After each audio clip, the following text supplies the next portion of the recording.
Om Swastiastu, Namo Buddhaya, Salam Kebajikan, Rahayu. Hai, kembali lagi ke channel YouTube kami. Di sini kami ingin membuat video untuk memenuhi mata kuliah Administrasi Pertanahan kelas C dengan dosen pengampu Pak Edi Wahyudi, SH MSI. Perkenalkan, nama saya Hesti Dwi Wijayanti dengan NIM 11122000040 dan teman saya. Perkenalkan, nama saya Irma Elvianti dengan NBI 11122000084 dengan program studi Administrasi Negara dan Fakultas Ilmu Sosial dan Ilmu Politik Universitas 17 Agustus 1945 Surabaya. Yang pertama ada pendahuluan yang berisi tentang latar belakang administrasi pertanahan. Nah, kalian tahu nggak sih administrasi pertanahan merupakan aspek yang sangat penting dalam pengelolaan daya tanah di Indonesia. Dengan adanya regulasi dan jelas dan sistematis, diharapkan dapat terciptanya kepastian hukum serta keadilan dalam pemanfaatan tanah. Nah, hal ini menjadi krusial mengingat tanah adalah sumber daya yang terbatas dan memiliki nilai ekonomi yang sangat tinggi. Nah, lesson kali ini bertujuan untuk merangkum materi kuliah administrasi pertanahan yang telah dipelajari, mencakup berbagai aspek penting seperti pendaftaran tanah, hak atas tanah, proses peralihan hak, reforma agraria, sengketa pertanahan, pengadilan tanah untuk kepentingan umum, dan tata ruang serta zonasi tanah. Dengan demikian diharapkan pembaca dapat memahami dan mengetahui pengetahuan ini secara luas. Selanjutnya ada pembahasan dengan soal yang pertama, yaitu sistem pendaftaran tanah. Dasar hukum sistem pendaftaran tanah di Indonesia diatur oleh Undang-Undang Nomor 5 Tahun 1960 yang dikenal sebagai Undang-Undang Pokok Agraria atau UUPA dan Peraturan Pemerintah Nomor 24 Tahun 1997 tentang pendaftaran tanah. Kedua regulasi ini memberikan landasan hukum yang kuat untuk pengelolaan dan pendaftaran hak atas tanah.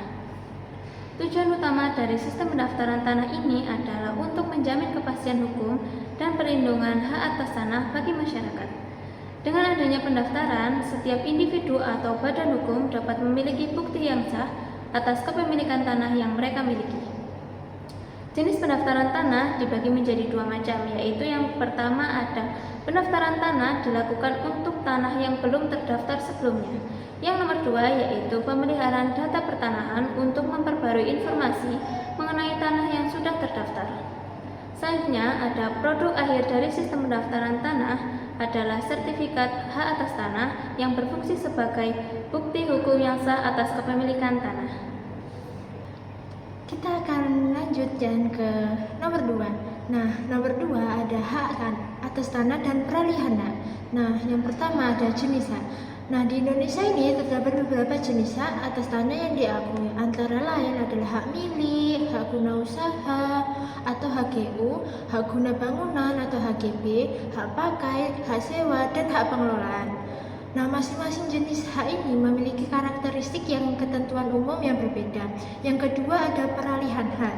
Proses peralihan hak atas tanah dapat dilakukan melalui beberapa cara seperti jual beli, hibah, warisan, tukar menukar, pemasukan dalam perusahaan, dan pelepasan hak. Nah, setiap proses ini dilakukan sesuai dengan ketentuan hukum yang berlaku untuk memastikan keabsahan dan kepastian hukum.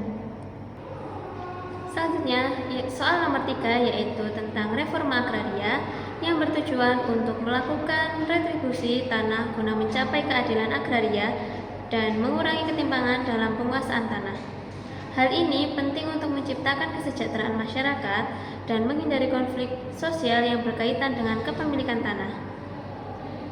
Selanjutnya ada komponen, yaitu komponen dari reforma agraria meliputi legalisasi aset yang bertujuan untuk memberikan pengakuan hukum terhadap hak atas tanah yang dimiliki oleh masyarakat, serta redistribusi tanah yang bertujuan untuk memberikan akses tanah kepada masyarakat yang kurang beruntung. Selanjutnya ada pelaksana reforma agraria di Indonesia dilakukan oleh Kementerian Agraria dan Tata Ruang atau Badan Pertanahan Nasional atau ATR atau BPN melalui program strategis nasional yang dirancang untuk mencapai tujuan tersebut. Kita ke soal nomor 4, yaitu sengketa dan konflik pertanahan. Yang pertama ada jenis konflik. Konflik pertanahan dapat dipisahkan menjadi dua jenis, yaitu konflik vertikal yang terjadi antara rakyat dan juga negara. Nah, serta ada konflik horizontal yang terjadi antara individu atau kelompok. Nah, kedua jenis konflik ini seringkali disebabkan oleh ketidakjelasan status tanah dan tumpang tindih hak. Yang kedua ada penyebab.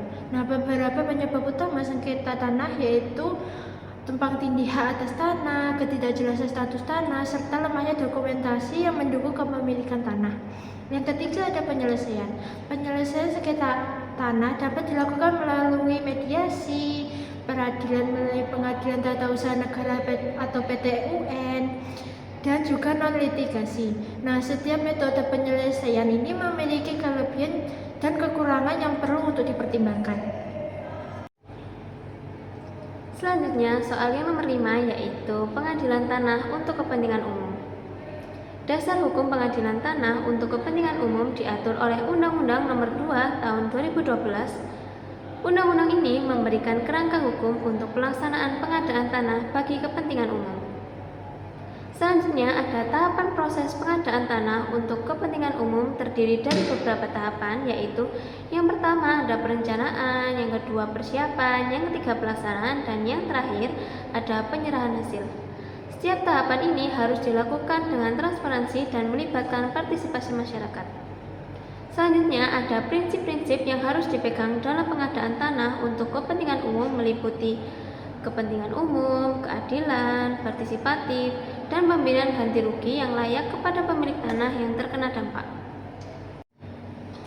Nah, selanjutnya ada pertanyaan nomor 6 tentang tata ruang dan zonasi tanah.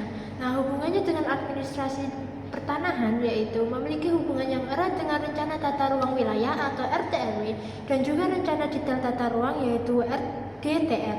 Nah, keduanya berfungsi untuk mengatur penggunaan tanah secara efektif dan juga berkelanjutan.